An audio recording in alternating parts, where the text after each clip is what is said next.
कि दिल दीवाना धड़के तोरा प्यार में, अमन करे लठिया डर दी तोरे। अच्छा करे जाए बात बताओ, तू गाड़ी ना देवेली? कौन माधव चौधरी कही कि हम गाड़ी देवेंगे? अरे काश तू चिन्नी रह, तू कभी तो बीच बोल तू। काश तू अदरक होता तो के जी भर के कुटती। दिल से प्यार करनी, दिल से। सारा माई के चौदह हम का तारा गाँव से प्यार करे नहीं।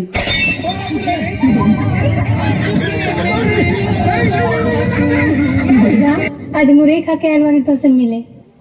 गुलाम तो बनाइए दिले बड़ू, हमारा दिल पर पत्थर लदबू का। क्या बात कर रहे हैं? अब पीछे काहे घूमता रू?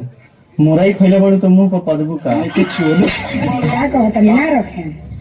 नहीं हो हम ना रखब। काहे ना रखे? वही डर ना रखब। हमारे बाबा को कई मन से बत्ती आवेली। कोई के सिखावे ना मेरे छोड़ दे।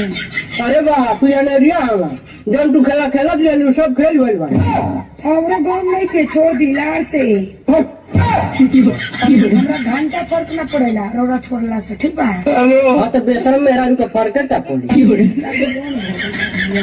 हाँ तो हमार तो मन भरिए गइल बा, नहीं कि नहीं मन भर बता बनते बाड़े। जिंदा हूँ तो बात कर लिया करो, मरने के बाद मैंने बात करना स्टार्ट किया ना, तावीज बनवाते फिर। मैंने सलाह दे रही हूँ, गाँव फाड़ रही हूँ।